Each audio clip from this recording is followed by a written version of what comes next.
Okay, guys, this is going to be a fairly quick review because this is Love and Hip Hop New York Season 6, Episode 3. It's going to be a quick review because honestly, this episode was a dud. It was boring. Honestly, they could have kept it.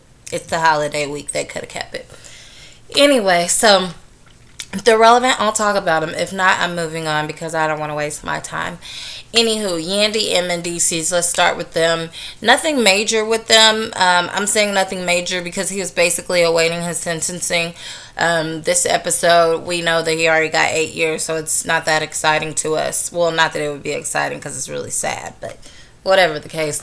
So at the end of the episode, they're going to court. They don't know if this is going to be their last time like seeing each other. He's expressed his care to his son, and don't ever let anybody tell you that I abandoned you, I don't want to leave. He had to have the talk with him like he's had in previous seasons before, and I honestly think he's a great dad. I do think that he made mistakes in the past, and unfortunately he has to pay for those mistakes, but I do hope that, his son, he cherishes his time with his son that he has now. And it looks like that's what he's been doing if you look on social media or whatever. But although we know that's not a true indicator of how your life really is. But I believe that Mendices is a good guy.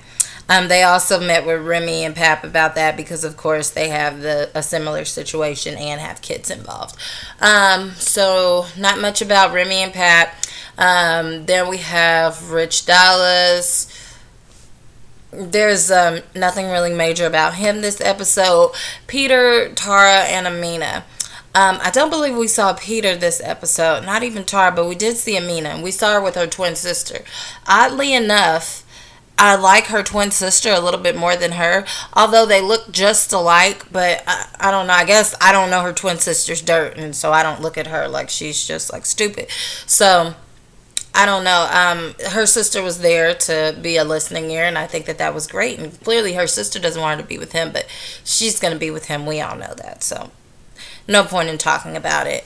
Let me see what's next.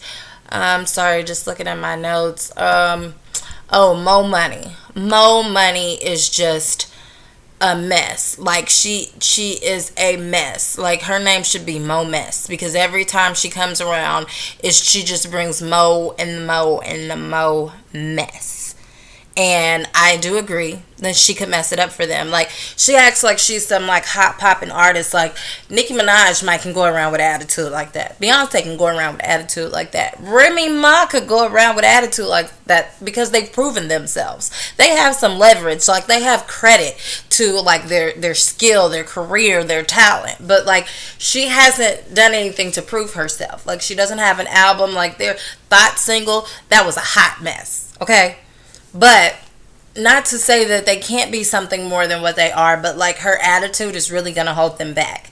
And I don't like the fact that Ra Ali said, I don't know why she was talking to Yandy Smith about management. What has she done since Jim Jones? Well, Jim Jones was very big, and Yandy, she took herself to the next level. She started on this show as a manager, basically like a yes man to to Jim Jones and Chrissy. And next thing you know, she stopped being their manager, and then she elevated herself to the next level. So I would say that she's fairly smart. She's a great mother at the same time while doing all of this. But you, my darling, who have you taken to the next level? Don't worry. I'll wait. How long have you even been a manager? Like, what credit do you have to say that you can take somebody to the next level over Yandy? And Yandy's done it before, so clearly she can do it again. And Jim Jones was a very hot star. But, nevertheless, I guess people want to toot their own horn. I guess. But it ended up being that she's not going to be their manager. I completely understand that. They can't even get along. I don't know who's going to be able to manage Mo because the moment she gets an attitude, she's going to pop off at the mouth. And I think it's very disrespectful. And side note, she talks to Lexi like Lexi is her child. Like Lexi is like her little follower. Like, you going to do what I say. I guess she's the lead singer or the lead in the group, lead rapper, whatever you want to call it. She's the lead because she checks Lexi every chance she gets. And I'd be like, deuces. Okay, anywho, Mariah Lynn, y'all know how I feel about her. Anyways, Cardi B. So the part of the episode that I loved. So the only part that was actually relevant, like I could have watched a 30-second clip of this and I would have been satisfied, was Cardi. I think Cardi is like hilarious. She is a natural comedian. So of course she's coming to the party. She was like, I finished my hosting event and now Self ain't answering his phone, so I'm gonna go to the party because I know where he's at because Mariah invited her. So she goes in, and side note, Yorma, like she always has a stank attitude look on her face, and I don't understand. Like, you should really smile. But she probably is like that because she doesn't even trust Self. So in her mind, he could have all kinds of girls around here that he'd mess with. So she got her guards up. So she's going to look like she's intimidating. Like, don't approach us. Okay, I get it.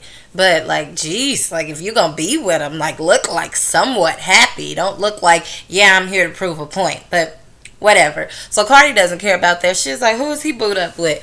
Cardi know good and well they are not in a relationship, but Cardi feels like, oh, well, he's my property, so whatever, which most girls feel like that. So Cardi goes up to him in the club, and she's like, oh, so what's up with you? And Yorma immediately stands up. At that point, I knew it was going to be a problem because she hasn't even addressed you. You're standing up like you prepared to fight just in case. And Cardi is sweet and funny as she always is. The moment that Yorma addressed her, she looked at her like, well, what's the problem? I thought it was like hilarious because Cardi wasn't backing down for nothing. Now, to me, Yorma looks like a pretty big girl and Cardi looks like a pretty small girl. But, you know, a lot of times small girls got little man syndrome because you never know what's coming your way. Not saying from experience, I'm just saying. So, that's going to be quite interesting. It looks like on the preview, like, you know, both of them have their hair messed up. Yorma looked a little bit more messed up than Cardi. I'm not encouraging violence. I'm just saying, if we had to choose a winner, it seems like to me that Cardi B would be the winner. But of course, VH1 doesn't show its fights anymore ever since Evelyn threw that wine bottle. But anyway. So next week, that really seems like the only part of the episode that I'm going to be interested in. Oh, and when Cardi dang, what part of the episode did she say? She said something like forever. I love it. I love it. I love it.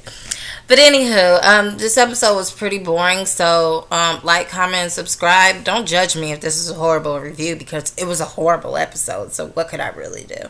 Okay, anyways, I'll see you guys soon. Bye.